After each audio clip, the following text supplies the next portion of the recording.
This is Sg2 Perspectives, a weekly conversation between the Sg2 intelligence team and industry thought leaders about the biggest trends in healthcare. We're happy you joined us today. Enjoy the episode. What it's telling us is that the easy choice for consumers is to go with a brand that they know. But for consumers who have already experienced a lot of care, who know what they're looking for in much more detail, they're not influenced by the brand anymore. Those are the consumers who are choosing provider first. Hello, and welcome to Sg2 Perspectives. I'm your host, Tori Richie. Today, we are joined by two of our experts focusing on the topic of consumerism, Yelena Bouaziz and Nikita Arora. Yelena, Nikita, great to have you today. Thank you for having us. It's a pleasure. Before we dive into the meat of the consumerism topic, give an overview of your work with consumerism and what you do for Vizient to support this area of research. Yelena? Nikita and I are very fortunate to be leading our research and perspective on consumer strategy, consumer-centric business models, consumer analytics, consumer insights, everything that has to do with understanding what consumers are looking for, expecting, and most importantly, how that affects health system strategy and how they should be responding to this new ecosystem that we're living in. Of course, the consumer survey is something that we're particularly excited right now. Nikita, do you want to share a bit about that? Sure, Yelena. The consumer survey, for those who aren't familiar with it, we run this survey in partnership with Claritas, and it allows us to get a pulse on where the consumer mindset is during that time frame, and allows us to get an understanding of what some of the new drivers are behind decision-making, loyalty, where they put value in terms of how they're engaging with their care and maybe disengaging at times, and whether that's through traditional models or new models of care that may be emerging or engaging with disruptors in the market. There's a lot of nuance that we can collect from the survey. Typically, it's a national survey, around 25,000 responses that we collect. This year, we were able to get some bonus data in our hands, and we actually had about 38,000 responses. So a valuable chunk of information at our disposal. And that allowed us to rebuild how the survey has been structured in previous years to also incorporate some more detailed service line perspectives. Not only do we have a broader understanding of this is how your everyday consumer engages with care, but this is also how those who engage with more specific specialty care are all interacting and seeking out referrals and second opinions and the like. Yelena, what would you add there? As an industry, we're still grappling with what does it mean to understand consumers? What is true? What is right? What is wrong? What is myth? What is a fact? We went into the survey with the mindset of let's pressure test a lot of those truths that we believe are a fact that are driving a lot of the health system and hospital strategy. What was interesting is that some of those truths were validated, but a lot were discovered to really be myths. That's where a fascinating angle of the consumer survey really emerged, where we were able to pressure test. Is it true that consumers are disengaged? Is it true that consumers are very transactional and fickle? Are they most influenced by very specific experiences? To cut to the chase, all of those things turned out to be false. What we saw is that consumers are incredibly engaged more than ever before. What they're looking for is deep relationships, highly coordinated, orchestrated care. They're not influenced by individual experiences. They're influenced by how they're experiencing the whole care journey. And that was fascinating to see. One question that we get a lot, Yelena, when we're interacting with clients is, how do I know that this information is relevant to me and my market? Because it's a national data set.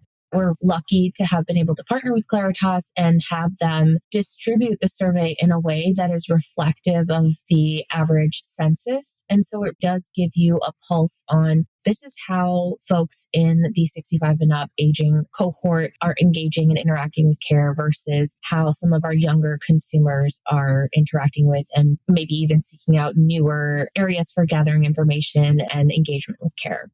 Let's start to unpack some of those key findings from the most recent survey. First of all, what were some of the primary insights that you were able to derive from the survey results? What ended up being the guiding light to inform some of the work that you're now doing in other areas of the consumerism topic? One of the clear takeaways or insights that we were able to glean from this data is that there is an organic shift in the way that we are seeing consumers value the way that they are getting their care and receiving their care.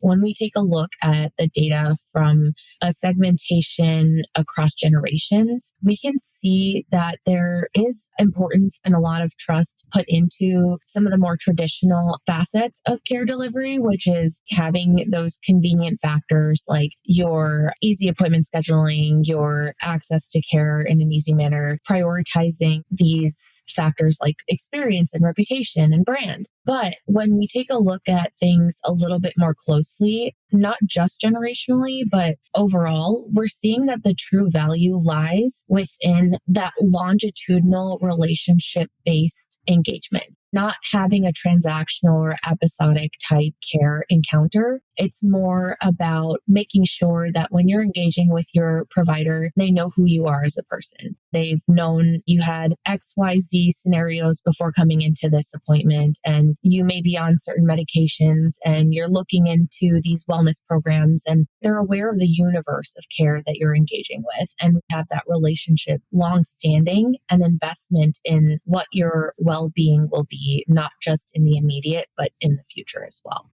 What was thrilling to see is that the data supported the hypothesis or the thesis. When it comes to consumer strategy, our perspective is that health systems, first and foremost, need to focus on earning long-term loyalty. And to do that, they need to start functioning as platform orchestrators, meaning that it's not about individual services that they're providing. It's about how they're orchestrating coherent, comprehensive solutions around their consumers.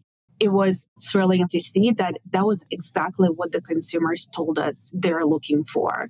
We saw so much evidence of that across every single service line, every single type of service. Consumers are consistently prioritizing relationship and comprehensive, integrative care. And they're prioritizing that over transactional experiences, over convenience, and even over some very traditional signals of quality, such as designations or rankings. It was very validating, but also allowed us to significantly take our work forward, being armed with some very strong data behind it. Could you speak to perhaps how health systems are beginning to leverage this data in order to inform programmatic design and how it is that they're approaching their communities? I think about it in tiers, the very high level picture. So what we were able to do with the data from the survey is essentially establish what is that North Star.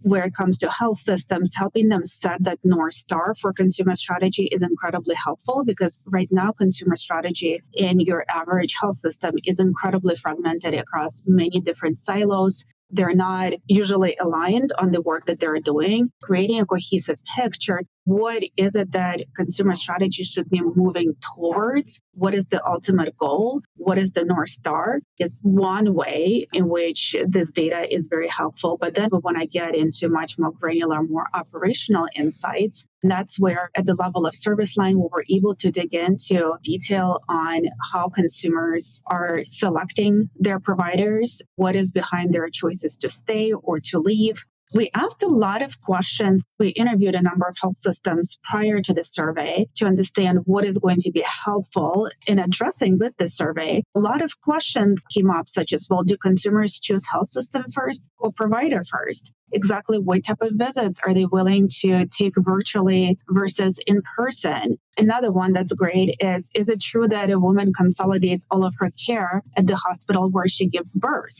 What was interesting is that once we looked at the answers at face value, they weren't that actionable because 60% of consumers choose provider first and 40% of consumers choose health system first, or vice versa. And what do you do? The answer is one versus the other. But the way that we were able to make it much more actionable is by introducing some detailed and nuanced segmentation behind it to start asking questions. Who are the people who are choosing health system first versus people who are choosing provider first? And that's where we're able to get some really actionable insights. So a huge difference between patients who are more complex versus patients who are healthy. in who they're choosing. We saw a huge difference across generations. And so all of that gives us some very tangible levers for how do we engage specific populations. What we also were able to do is segment by their primary value driver. So we looked at what are the types of priorities that each person has at their top of the list when they're selecting providers, and segment those answers based on what the primary value orientation is. We found out that very surprising to a lot of people is that when consumers are choosing health system first, in their eyes, it's actually the easy decision. So it's highly correlated with people who are generally looking for convenience.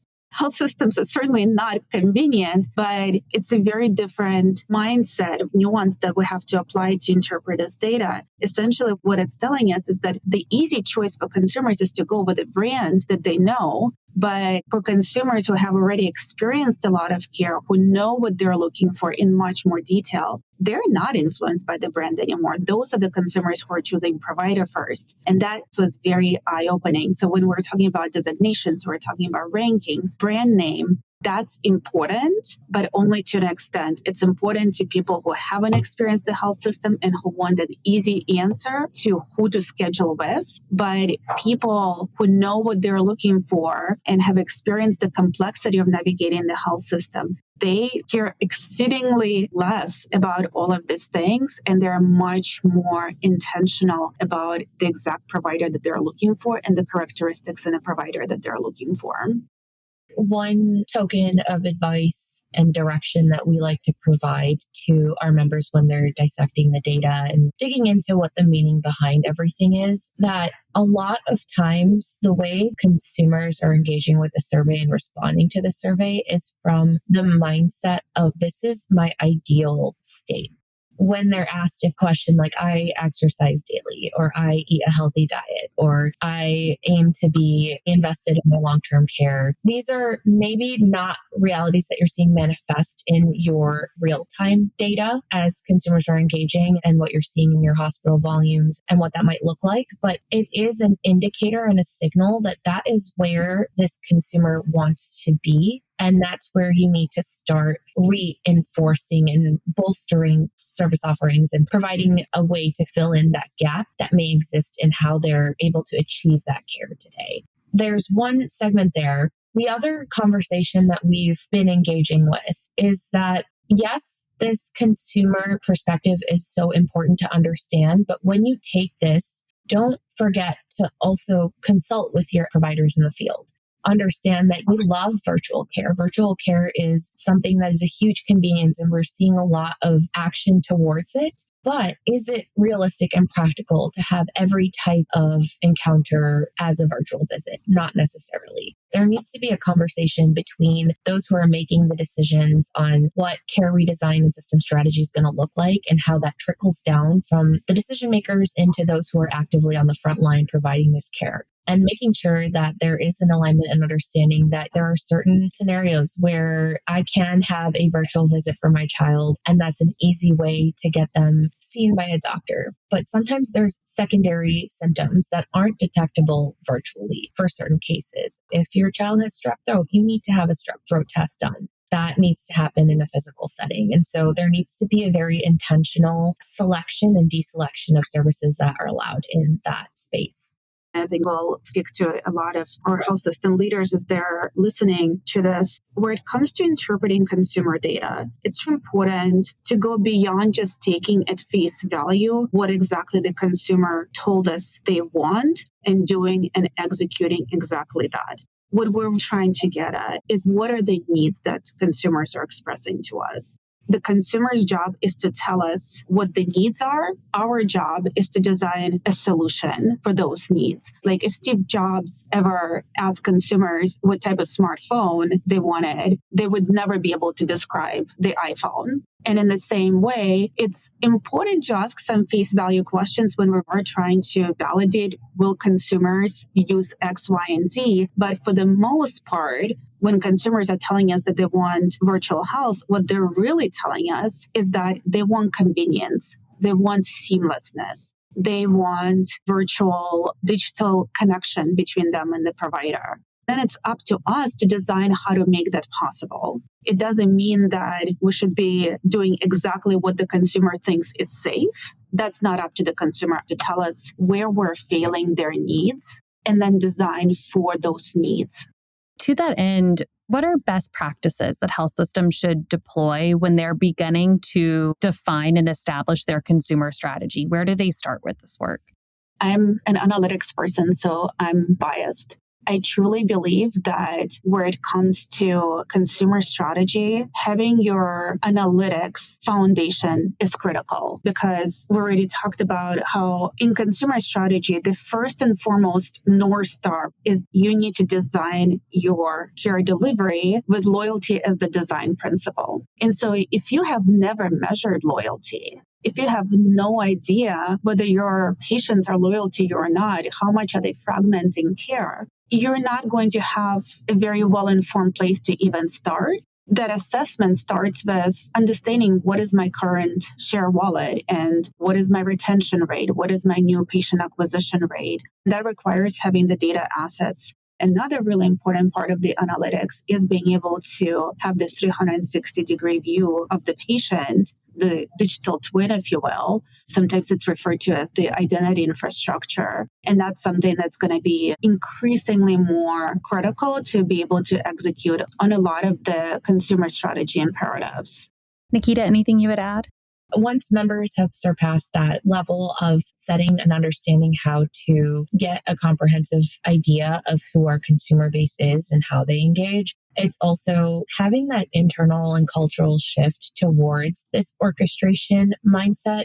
We had the privilege of attending Vive earlier in February, which there was such great energy there and a lot of industry representation from our members as well as other cross-industry innovators and providers. What was really cool was that there is a convergence across the industry towards this concept of orchestration. We're continuing to see this AI digital enablement, being able to have that full on ever present experience with the consumer in order to achieve that level and shift to a delivery model that is very well orchestrated. There needs to be a shift in how we've traditionally provided that care. That's also a next step once you establish who your consumer base is and have an understanding of how they're engaging and what those loyalty factors are. Yelena, Nikita, really appreciate you joining today to unpack all of the fantastic insights that you've been able to derive from your work here. For folks listening in, how do they learn more about this topic? We have a plethora of content on our Sg2 Intel website. Go in and you search for our Consumerism resource kit, and everything is going to be there as a one-stop page. Our webinars, survey materials, all the different insights and findings across the service lines, as well as more detailed takeaways deck and other perspective pieces that we're putting out there. Awesome. Yelena, Nikita, really appreciate it. Thank you so much. Thank you. Great being here. Thanks for listening to this episode of Sg2 Perspectives. Please don't hesitate to reach out to Sg2 if you have questions or suggestions for future episodes.